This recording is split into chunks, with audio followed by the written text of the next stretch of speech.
Welcome back again. Now we will discuss about digestion in human being. In previous class we have discussed about the digestive system.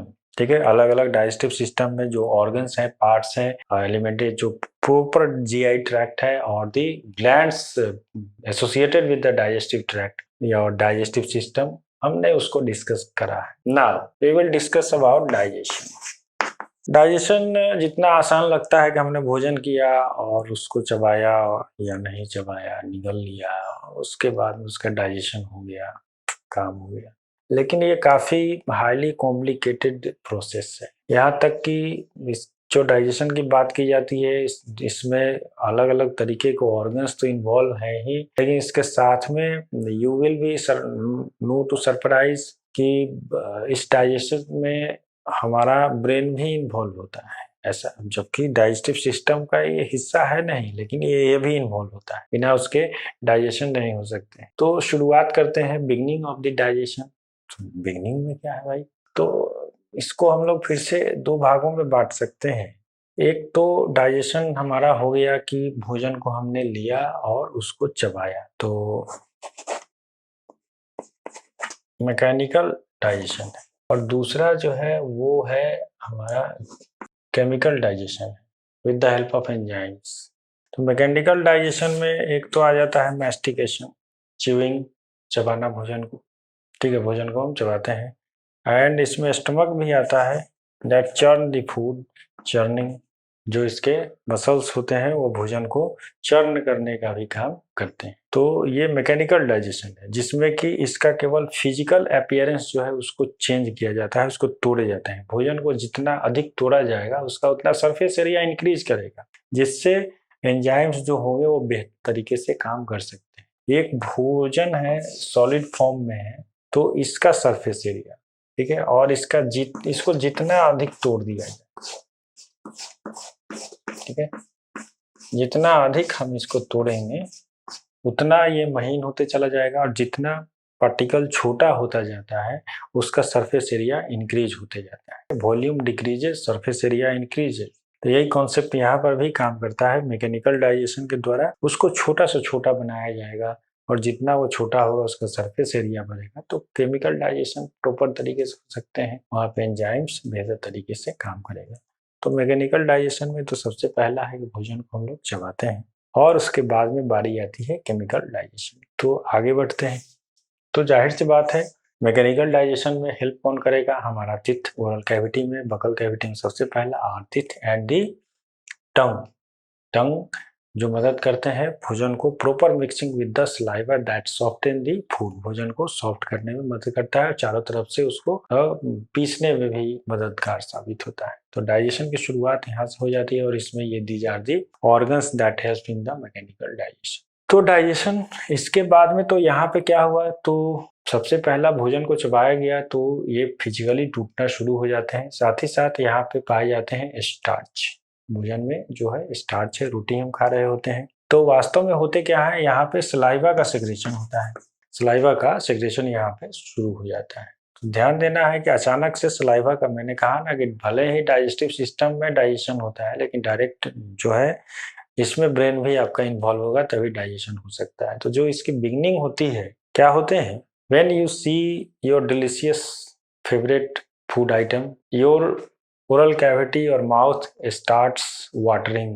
तो जब हम अपने delicious food को देखते हैं तो मुंह में पानी आना शुरू हो जाता है. जाहिर सी बात है कि इट इज रिफ्लेक्स एक्शन. ठीक है, it is a reflex action that control by the central nervous system. यहाँ पर क्रेनियल रिफ्लेक्स हो रहा है. ठीक है, इसको भी रिफ्लेक्स के ही कैटेगरी में डाला जाता है. सलाइवेशन जो होते हैं, सलाइवा सेक्रेशन जो हो रहा है, तो ये ब्रेन कंट्रोल कर रहा है. तो भोजन की इच्छा होती है, भूख लगती है, या भोजन को देखने से सलाइवा का सेक्रेशन हो रहा है. जब तक सेक्रेशन नहीं होगा तब तक ये आपका डाइजेशन प्रॉपर यहीं से शुरुआत होती है. शुरुआत करने के लिए क्या है कि सलाइवा का सेक्रेशन होना जरूरी है, और जो कि ये ब्रेन के द्वारा कंट्रोल किया जा रहा है. इसमें ब्रेन का जो पार्ट, अब ये भी अपने आप में कॉम्प्लिकेटेड है. भोजन को देखने से भी सलाइवा का सेक्रेशन शुरू हो सकता है, स्मेल से भी हो सकता है, कभी कभी मेमोराइज हो जाने से भी शुरू हो जाते हैं। ऐसा भी रिफ्लेक्स एक्शन देखा गया है कि कान के सुनने से हो सकते हैं, इमली की बात आती है और हो जाता है। यहाँ तक कि कुछ प्रयोग ऐसे किए गए हैं कि कुत्ते को घंटी बजा दिया जाता है तब उसको खाना दिया गया, ऐसा हुआ है प्रयोग। तो घंटी की आवाज से ही कुत्ता,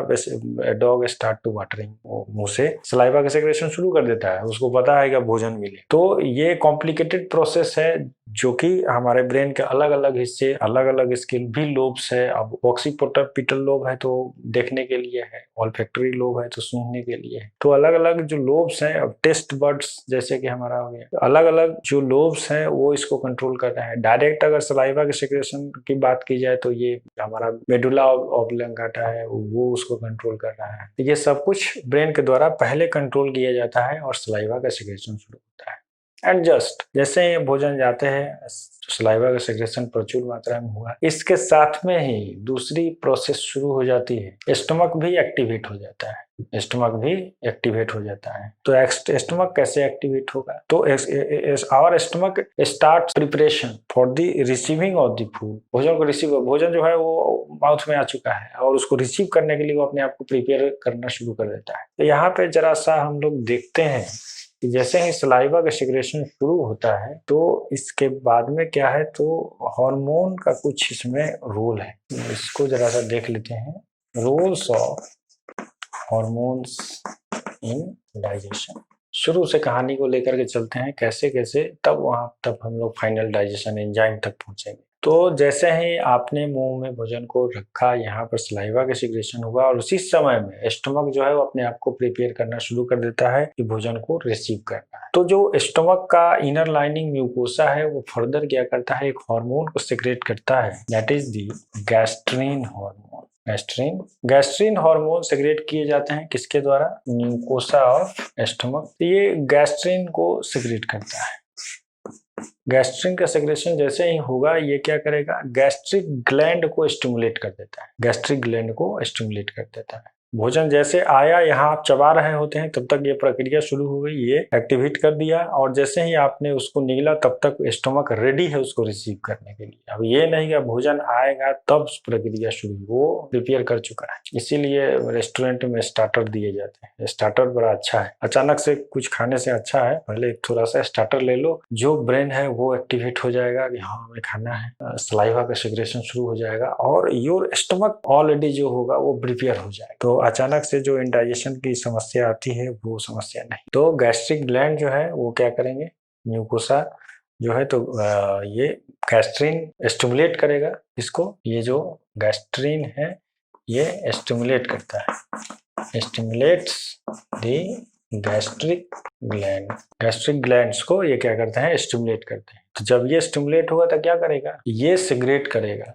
किसको सिगरेट करेगा, ये सिगरेट करेगा किसको, ऑब्वियस है कि ये गैस्ट्रिक जूस को सिगरेट करेगा। अब गैस्ट्रिक जूस सिगरेशन शुरू होंगे, ठीक है, और भोजन का जो डाइजेशन है वो शुरू हो जाएगा। अब क्या डाइजेशन होगा वो हम लोग फिर से बाद में चलेंगे, जरा सा ये इस मैकेनिज्म को पहुंचेंगे कि कौन कौन सा जूस जो है कब कब सिगरेट हो रहा है, उसके बाद हम लोग चलेंगे। ये गैस्ट्रिक जूस को सिगरेट करना शुरू कर देगा। इसके बाद में एक दूसरा हार्मोन आता है, वो सिक्रेशन शुरू करेगा केवलन की एक से ही काम, और भी कुछ इसमें प्रोसीजर्स हैं। जैसे ही गैस्ट्रिक जूस का सिक्रेशन शुरू हुआ, अब यहाँ स्टमक में डाइजेशन की प्रक्रिया शुरू हो जाती है। डाइजेशन की प्रक्रिया शुरू हो जाती है। डाइजेशन की प्रक्रिया शुरू होगी, चर्निंग होगा भोजन का और उसके बाद में काइम का निर्माण। अब क्या होगा, काइम का जब निर्माण होगा तो काइम जो है वो आगे की तरफ में बढ़ेगा, वो फर्दर डियोडनम के पास में जाएगा, नेचर उसका एसिडिक होगा। फर्दर वहां डियोडनम के जो सेल्स होंगे, सेंसिटिव जो सेल्स होंगे डियोडनम के, उसके म्यूकोसा ऑफ द डियोडनम वो फिर से एक हार्मोन को सिक्रेट करने जा रहे हैं, इसका नाम है, तो ये हार्मोन सिक्रेट करेंगे सिक्रेटिन। सिक्रेटिन क्या करेगा, सिक्रेटिन जैसे ही हार्मोन सिक्रेट होंगे तो ये स्टिमुलेट करेगा आपके पैंक्रियाटिक डक्ट को और पैंक्रियाज को, और ये स्टिमुलेट करेगा आपके गॉल ब्लैडर, ये गॉल ब्लैडर को और फिर ये पैंक्रियाज को स्टिमुलेट करता है, जिस कारण से वहां पर पैंक्रियाटिक जूस और जो बाइल जूस है वो सेक्रेट होना शुरू कर। तो फर्दर वो जो मीडियम है वो मीडियम भोजन का जो है वो चेंज कर जाते हैं और चेंज करने के बाद में वो अल्केलाइन। साथ ही साथ जो पैंक्रियाटिक जूस है उसमें एंजाइम्स आएगा, वो एंजाइम भोजन को क्या करेगा, डाइजेस्ट करना शुरू कर देता है। तो सेक्रेटरीन एक हार्मोन आ गया, तो ये फिर डाइजेशन में हेल्प करता है, उसके काम को बढ़ाता है। यहाँ पर एक हार्मोन और सेक्रेट किए जाएंगे। यहाँ पर एक और hormone mucosa of the duodenum के द्वारा सेक्रेट किया जाता है, जिसे बोलते हैं कोलेसिस्टोकाइनिन, इसे बोलते हैं CCK। ये जो हार्मोन है, ये हार्मोन क्या करेगा, ये हार्मोन अगेन पैंक्रियाज को और फिर से गॉल ब्लैडर को स्टिमुलेट करता है। तो ये मुख्य रूप से सेक्रेटिन तो मुख्य रूप से पैंक्रियाज को ही एक्टिवेट कर पाते हैं, लेकिन कोलेसिस्टोकाइनिन जो होगा ये गॉल ब्लैडर को पूरे तरीके से स्टिमुलेट करता है, जिससे कि बाइल जूस सेक्रेट होते हैं। और साथ ही साथ ये आपके पैंक्रियाज को भी स्टिमुलेट करते हैं, जहां पर से कि साल्ट्स हैं, बाइकार्बोनेट है, वो सेक्रेट किया जाएगा, जो कि उसके मीडियम को, भोजन के मीडियम को तुरंत से चेंज करेगा। चेंज कर देने से क्या होगा, तो जो भोजन का नेचर है वो अल्कलाइन होना काफी जरूरी है, नहीं तो वहां पर ना तो एंजाइम काम कर पाएगा और उसके इनर लाइनिंग को भी वो डैमेज कर सकता है।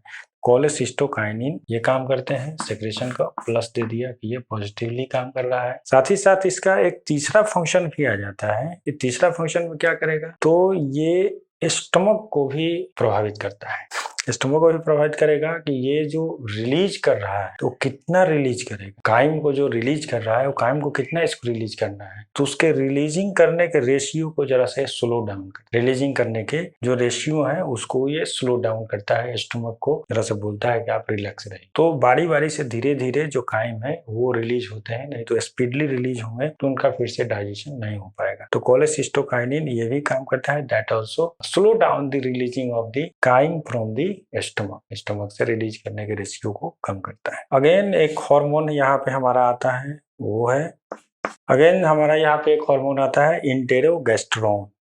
इंटेरोगेस्टेरोन क्या कर रहे हैं, इसके लिए हमने माइनस का साइन दिया है। इंटेरोगेस्टेरोन काम करने जा रहे हैं कि ये जो गैस्ट्रिन हार्मोन है, जो गैस्ट्रिन हार्मोन है, तो यहाँ तक भोजन आने का मतलब है कि काइम जो है वो बन चुका है, और गैस्ट्रिन का अगर सेक्रेशन होता रहेगा तो वो बार बार स्टिमुलेट करता रहेगा गैस्ट्रिक ग्लैंड, और गैस्ट्रिक ग्लैंड को अगर वो स्टिमुलेट करता रहेगा तो गैस्ट्रिन के प्रभाव से गैस्ट्रिक जूस सेक्रेट होते रहेंगे, तो इससे नुकसान होगा, जो उसका इनर लाइनिंग है वो डैमेज होने लगेगा। तो इंटेरोगेस्टेरोन जो है that prevent the secretion of the gastrin, मतलब ये आपका काम हो चुका है। तो ये धीरे धीरे गैस्ट्रिन के प्रभाव को कम करेगा, जिस कारण से धीरे धीरे जो गैस्ट्रिक ग्लैंड्स हैं वो गैस्ट्रिक जूस के सेक्रेशन को कम कर देते हैं, और एक समय आएगा कि सब भोजन जो है वो डिओडनम से भी पास कर जाएगा, तो ये सारा का सारा हार्मोन का कहानी खत्म हो जाएगा और गैस्ट्रिन का सेक्रेशन भी बंद हो जाएगा और गैस्ट्रिक जूस नहीं बनेगा। कैसा क्यों होता है कि भोजन हम जब करते हैं उसके बाद में ही गैस्ट्रिक जूस का सेक्रेशन होता है। अगर लगातार गैस्ट्रिक जूस का सेक्रेशन हो तब क्या होगा, that can damage the inner lining of the mucus and gastric gland can digest itself, वो अपने आप को ही डाइजेस्ट कर सकता है, प्रोटीन का डाइजेशन वहां शुरू हो जाता है। ये सब कुछ मैकेनिज्म है जो कि नेचर ने ऐसा बना रखा है कि कब कहाँ किस तरीके से, तो यही कारण है कि गैस्ट्रिक जूस का जो सेक्रेशन है वो इसी तरीके से अनकंट्रोल नहीं है, ये इसके द्वारा कंट्रोल किया जा रहा है। तो ये गैस्ट्रिक जूस का secretion controlled by the gastrin and gastrin also controlled by the enterogastrone, जो कि डिओडनम के म्यूकोसा के द्वारा सेक्रेट किया जा रहा है। तो ये सभी एक दूसरे से इंटरलिंक्ड, इसको मिटाते हैं।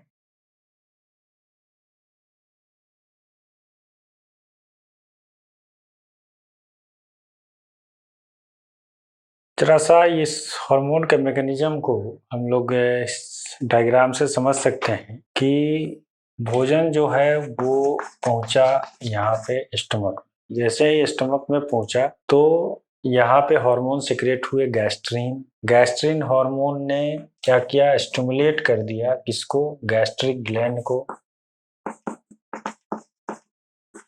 तो गैस्ट्रिक ग्लैंड से स्टिमुलेट होते हैं और गैस्ट्रिक जूस सेक्रेशन करना शुरू कर देते हैं। फिर यहाँ पे काइम का निर्माण होता है, और जैसे ही काइम जो है वो इस स्फिंक्टर से डिओडनम में पहुंचेंगे, तो डिओडनम में जब पहुंचेंगे तो यहाँ जो इसका म्यूकोसा है, इसके म्यूकोसे के द्वारा हार्मोन फिर से सेक्रेट किया जाएगा, कोलेसिस्टोकाइनिन दैट इज CCK। अब ये क्या करेंगे, ये स्टिमुलेट करेंगे बाइल जूस सेक्रेट करने के लिए गॉल ब्लैडर, तो यहाँ से आपका बाइल जूस का सेक्रेशन शुरू होगा। फिर ये क्या करेगा, सीसी के यहाँ पर पैंक्रियाज को भी स्टिमुलेट करेगा, जिससे कि यहाँ पर ये डायरेक्ट पैंक्रियाटिक जूस एंजाइम्स वगैरह तो सिक्रेट नहीं होने जा रहा है, लेकिन कम से कम यहाँ से बाइकार्बोनेट वगैरह सिक्रेशन करना शुरू ये करेगा। तो इससे क्या होगा, जो मीडियम होगा ये अल्कलाइन जल्दी से बन सकता है। इसके बाद में क्या करेगा, तो एक काम ये और भी करेगा सीसी के कि स्टमक से जो रिलीज हो रहा है काइम, उसको ये स्लो डाउन करे। तो स्टमक से जो रिलीज किया जा रहा है उसको ये, तो स्टमक के जो एक्टिविटी है मसल्स मस्कुलरीज की, उसको ये स्लो डाउन करता है। तो यहाँ से जो काइम है वो स्लोली आ सकता, जिससे कि यहाँ पर डाइजेशन करने का उसको मौका मिलेगा। तो ये इसका फंक्शन हो जाता है सीसीके के, कोलेसिस्टोकाइनिन के। फिर यहाँ पे एक हार्मोन सिक्रेट किया जा रहा है इसी म्यूकोसा के द्वारा, इंटेरोगैस्टेरोन। इंटेरोगैस्टेरोन सीधे क्या कर रहा है, यहाँ पे माइनस साइन दिया गया है, जो गैस्ट्रीन के सिक्रेशन को प्रिवेंट करता है। तो गैस्ट्रीन का सिक्रेशन जैसे ही कम होगा और बंद किया जाएगा, तो यहाँ पे गैस्ट्रिक जूस गैस्ट्रिक ग्लैंड के द्वारा बनने बंद हो जाएंगे, और इस तरीके से जो स्टमक का फंक्शन है वो रुकेगा, कारण कि अब यहाँ से भोजन खत्म हो चुका है। तो ये ओवरऑल स्कीम है, scheme of the hormones, hormone का किस तरीके से ये काम करता है ये हमें पता होना चाहिए। अब नेक्स्ट में अब हम लोग समझ चुके हैं कि हाँ जी अब गैस्ट्रिक जूस बन रहा है, तो कब क्यों कैसे बना। तो सलाइवा का सेक्रेशन जो कि हमारे ब्रेन के एक्टिविटी रिफ्लेक्स एक्शन के कारण हुआ है, उसके बाद में जैसे ही वहां पर सलाइवा का सेक्रेशन शुरू होता है, ठीक उसी समय में यहाँ पर भी ये सारे प्रोसेस आ जाते हैं, भोजन पहुंचा, और ये सारे जो स्कीम है ये काम हमारा करता है। तो अब नेक्स्ट में हम लोग, इतना हमें पता होगा, अब सीधे हम लोग एंजाइम का नाम लेंगे और वहां पे जो उसका सबस्ट्रेट होगा उसको डाइजेस्ट करेंगे, और इस तरीके से हमारा ये कंप्लीट हो जाएगा। तो मिलते हैं नेक्स्ट वीडियो में, तब तक के लिए धन्यवाद।